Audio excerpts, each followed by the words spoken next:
আর একটা দোয়া শিখায় দেই, ইনশাআল্লাহ এই দোয়া করলে রিজিক তো বাড়বেই ইনশাআল্লাহ, আপনার যত ঋণ আছে ইনশাআল্লাহ আল্লাহ পাক শোধ করে দিবে। বিশ্বাস করলেন না? এই দোয়া শিখাই দিচ্ছি, এই জন্য আমাকে হাদিয়া দেওয়া দরকার, স্পেশালি আমাকে এখন হাদিয়া দেওয়া দরকার। একটা গুরুত্বপূর্ণ দোয়া শিখাই দিচ্ছি। আলী রাদিয়াল্লাহু আনহু বলেছেন, কোনো ব্যক্তির যদি পাহাড়ের সমানও ঋণ থাকে, এই দোয়া যদি আমল করে আল্লাহ পাক ওই ঋণও শোধ করে দিবেন ইনশাআল্লাহ। ঋণ কেমন জানেন? ওই যে এখন মানুষ ঋণ নিচ্ছে 1 কোটি টাকা ব্যাংক থেকে, 2 কোটি টাকা ব্যাংক থেকে, হ্যাঁ, কত বছর, 10 বছরের জন্য, 20 বছরের জন্য বাড়ি করছে, তাই না? তার ধারণা এমন যে সে মারা গেলে তার ঋণটা কেউ না কেউ শোধ করে দিবেই দিবে, তাই তো? আর আল্লাহর রসুল কি বলছেন দেখেন, একজন মারা গেছেন, নবী সাল্লাল্লাহু আলাইহি সাল্লামের সময় একজন মারা গেছেন। তো নবী করিম সাল্লাল্লাহু আলাইহি সাল্লাম বলছেন, এই ব্যক্তির কি কোনো ঋণ আছে? একজন সাহাবী বলেন, হ্যাঁ ইয়া রাসূলুল্লাহ, তো ঋণ আছে। নবীজি বললেন, তোমরা ওর জানাজা পড়ো, আমাকে ডেকো না। তোমরা ওর জানাজা পড়ে নাও, আমি জানাজা পড়তে চাচ্ছি না। আমি এখন কেমন করে আপনাকে বুঝাবো ঋণ কত ভয়ঙ্কর জিনিস। আপনি যে ব্যাংক থেকে 3-4 কোটি টাকার লোন নিয়ে রাখছেন, লাখ লাখ টাকা লোন নিয়ে বসে আছেন, দিব্যি সুখে বসে আছেন, এমন চিন্তায় যে আপনার মৌত হবে না। আর নবী সাল্লাল্লাহু আলাইহি ওয়াসাল্লামের সময়ে একজন মারা যাচ্ছেন, তিনি বলছেন তোমরা জানাজা পড়ে নাও, আমি জানাজা পড়তে চাচ্ছি না। মানে ঋণগ্রস্ত ব্যক্তির জানাজাও তিনি পড়তেন না। তারপরে একজন এসে বললেন, ইয়া রাসূলুল্লাহ, আমি তার ঋণ শোধ করে দিব, তার যা ঋণ আছে আমি শোধ করে দিব। তখন নবী এসে জানাজা পড়লেন সাল্লাল্লাহু আলাইহি ওয়াসাল্লাম। তা আপনার এই কোটি কোটি টাকা ঋণ শোধ করার লোক তো রেডি আছে নাকি? আছে না? সমস্যা নেই, আপনার জানাজা পড়া হবে। কারণ হুজুরকে আপনি 5,000 টাকা দিবেন, হুজুর জানাজা পড়াই দিবে, কোনো সমস্যা নেই। তারপরে আপনার মিলাদও হবে, আপনার একটা বড়সড় দোয়াও হবে ইনশাআল্লাহ। কিন্তু আল্লাহ পাক বলেছেন যে শহীদ, আল্লাহর পথে যুদ্ধ করে শহীদ হয়েছে, এই ব্যক্তির আত্মাও ঝুলে থাকে যতক্ষণ পর্যন্ত না তার ঋণটা শোধ করা হয়। এবার বলেন আমি কি বুঝাবো আপনাকে? আর কিছু বলতে হবে?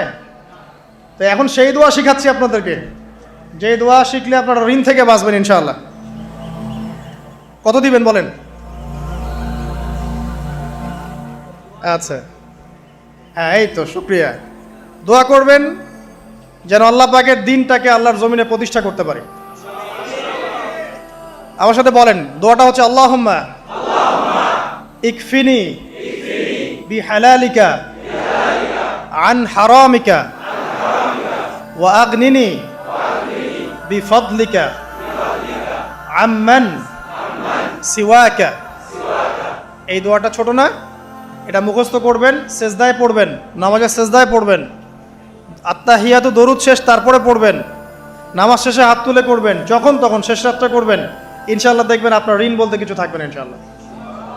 যদি থাকেও, বড় কোনো ঋণ থাকেও, আল্লাহ পাক অন্য কোনো মাধ্যমে এটা শোধ করার ব্যবস্থা করে দিবেন ইনশাআল্লাহ। ইনশাআল্লাহ। যে দারিদ্রতা দূর করতে চান, সচ্ছলতা চান, কয়েকটা কাজ করেন। এই যে বললাম, 1 নাম্বার সূরাতুল ওয়াকিয়া তেলাওয়াত করেন, 5 ওয়াক্ত নামাজ জামাতে পড়েন, ডেইলি কিছু সময়ের জন্য কোরআন তেলাওয়াত করেন, আর আল্লাহর কাছে রিজিক চান, জিকির বেশি বাড়ায় দেন। পারবেন না ইনশাআল্লাহ?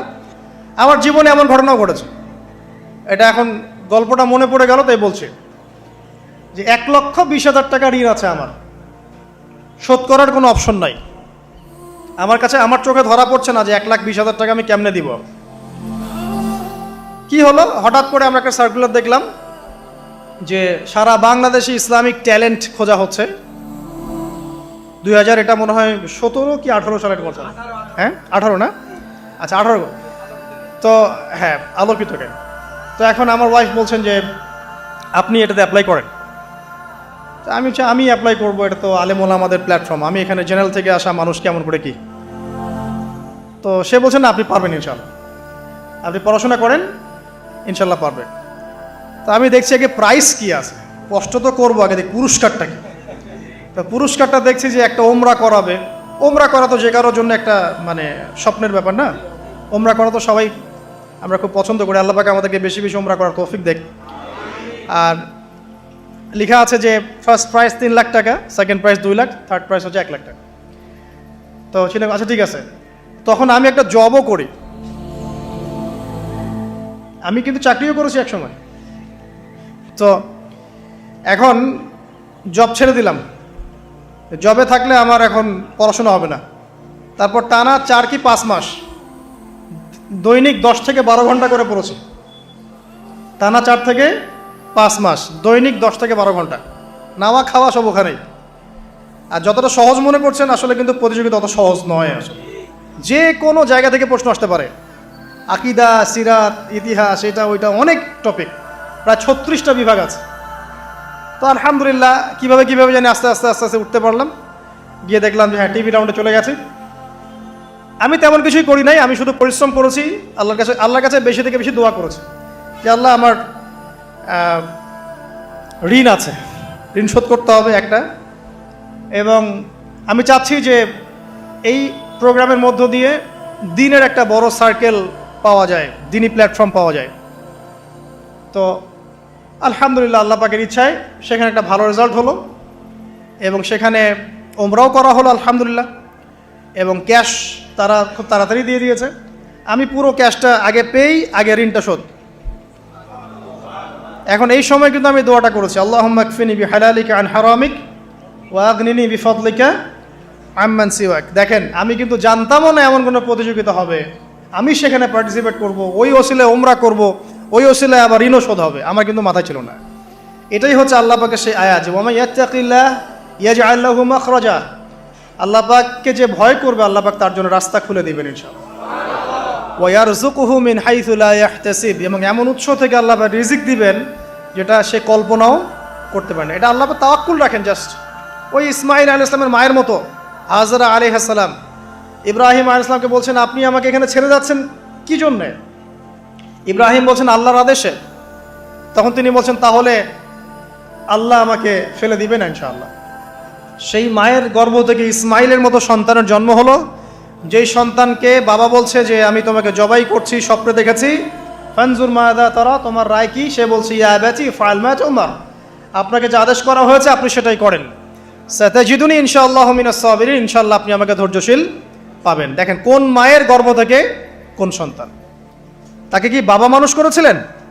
না, তাকে তার মা মানুষ করেছেন।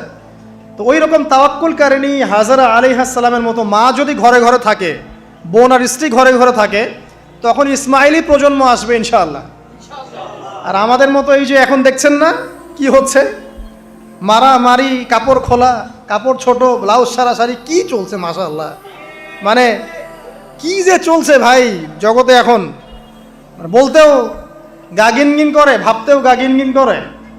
কিছু কিছু নসিহত করব, এটাতেও মন থেকে একটা বাধা চলে আসে যে আসলে কি করব, কি বলবো। মানে একটা বিষয় থাকে না যে পরিস্থিতি এমন খারাপ যে কথা বলার ভাষ্য থাকে না এমন একটা, যে আপনি হতবাক হয়ে গেছেন, বাকরুদ্ধ, যে আর কি বলবেন। এখন এই বাকরুদ্ধ হওয়ার সময় চলতেছে, বাকরুদ্ধ হওয়ার সময়, মানে বলার আর কি নাই, কিছু নাই, কি বলবেন। আস্তে আস্তে কাপড় খুলতে খুলতে খুলতে খুলতে খুলতে খুলতে এখন বিকিনি পরে ঘুরতে চায়।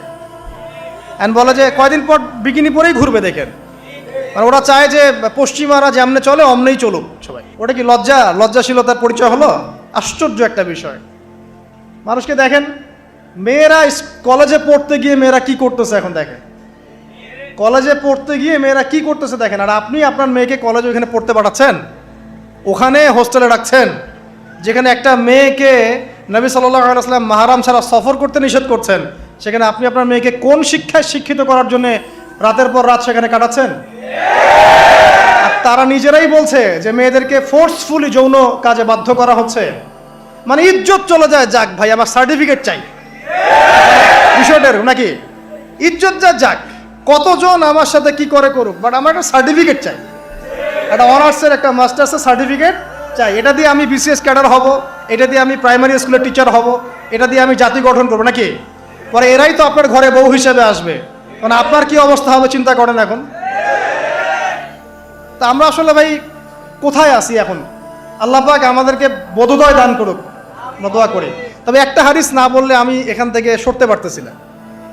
এই কথাই নবী সাল্লাল্লাহু আলাইহি ওয়াসাল্লাম বলেছেন, হুবাহু এই কথাই, একদম এটাই, যে ফিতনা ধেয়ে আসছে, লা ইলাহা ইল্লাল্লাহ ফিতনা ধেয়ে আসছে। তার স্ত্রী জাইনাব বিনতে জাহাশ তিনি বলছেন, ইয়া রাসূলুল্লাহ সাল্লাল্লাহু আলাইহি ওয়াসাল্লাম, আনুহলিকু ওয়া ফিনা সালিহুন, আমাদের মধ্যে সৎ মানুষগুলো থাকা সত্ত্বেও কি আমরা ধ্বংস হয়ে যাব? সুন্দর প্রশ্ন না?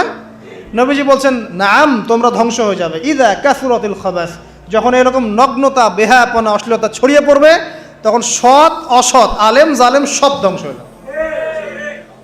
জাতি গঠন করবেন, সব ধ্বংস। আল্লাহ পাকের গজব সময়ের ব্যাপার মাত্র। আল্লাহ পাক শুধু আসমানি বালাই দেন না, জমিনি বালাও দিতে পারেন।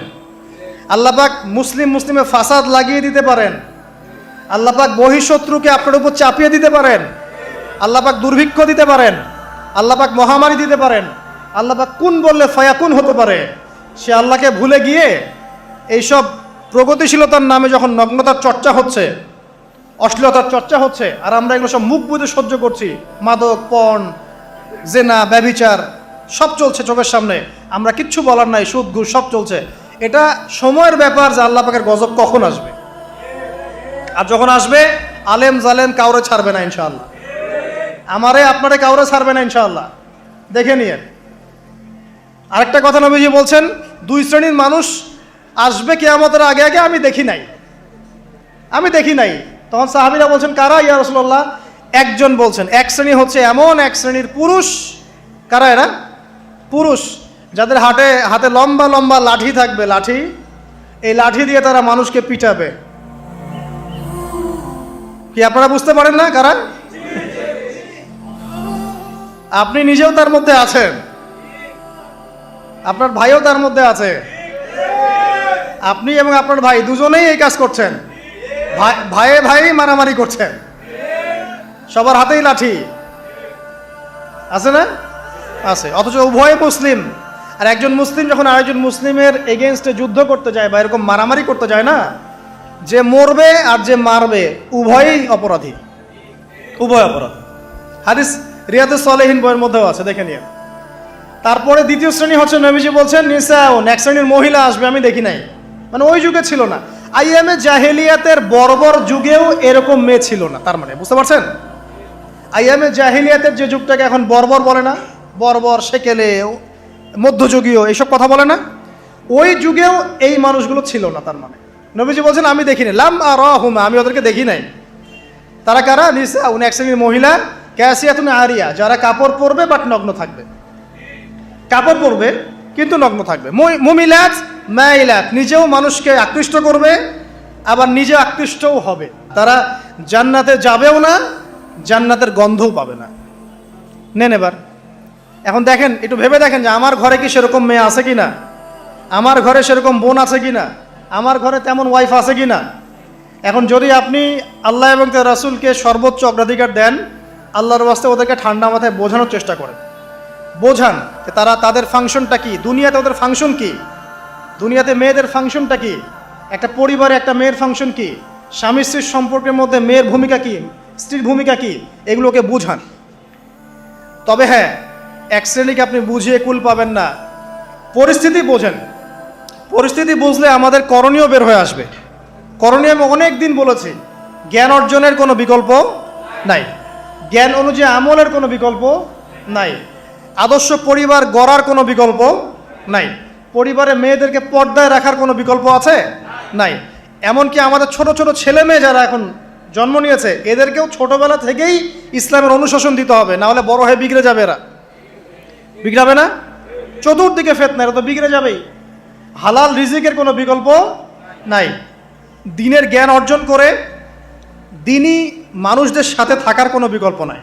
একা একা থাকতে যাবেন না, দ্বীনের বুঝ আছে এমন মানুষদের সাথে থাকবেন, একসাথে থাকবেন। যেখানেই থাকেন, যে নামেই হোক, একসাথে থাকেন, যে নামেই হোক। ইসলামে তো অনেক দলাদলি আছে না? আচ্ছা হোক, এটা নিয়ে এখন কথা বলার দরকার নাই।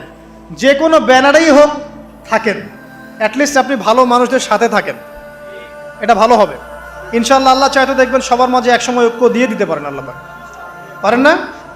আর যারা ইন্টেনশনালি উম্মার ঐক্যের বিরোধী, এদেরকে আল্লাহ পাক ধ্বংস করে দিবেন ইনশাআল্লাহ, সমস্যা নেই। কারণ আল্লাহ বলে তো একজন আছেন, তিনি সব দেখেন ইনশাআল্লাহ। আর হচ্ছে আপনার জ্ঞানটাকে ইসলামের কল্যাণে কাজে লাগান, আপনার সম্পদ, আপনার জানমাল, এটাকে ইসলামের কল্যাণে কাজে লাগান, দ্বীনের প্রচার প্রসার করতে থাকেন। আক্রমণাত্মক হবেন না, শৈথিলতাবাদীও হবেন না, চরমপন্থী হবেন না, আবার এই যে গোলালু মার্কাও হবেন না। গোলালু কি মানে সব তরকারিতেই চলে। যখন দেখবে যে একটা বিষয় আসছে, আস্তে করে পাশ কেটে এমন একটা বিষয় নিয়ে কথা বলা শুরু করবে যেটার সাথে এখনকার বিষয়ের কোনো সম্পর্ক নেই। দেখবেন যে পুরো বিশ্বে একটা বিষয় চলছে, দেশে একটা বিষয় নিয়ে গরম, তখন দেখবেন কথা হচ্ছে মেয়েরা নেল পালিশ দিতে পারবে কিনা। মানে সুশ্রী মার্কা ইসলাম নিয়ে চলার দরকার নেই। যখন যেটা সামনে আসবে এটা ফেস করতে হবে, এবং সেটা চরম পন্থায় না, আক্রমণাত্মকভাবে না, মানুষকে হিকমার সাথে নসিহতের সাথে ঠান্ডা মাথায় যুক্তি প্রমাণ দিয়ে বুঝাতে হবে। এরপর যারা বুঝবে আলহামদুলিল্লাহ, যারা বুঝবে না এদের দায়িত্ব কারো হাতে? আল্লাহর হাতে। আল্লাহ পাক হয় গজবে শেষ করবেন, না হলে আল্লাহ পাক চাইলে হেদায়েতও দিতে পারে, এটা আল্লাহ পাকের ইখতিয়ার।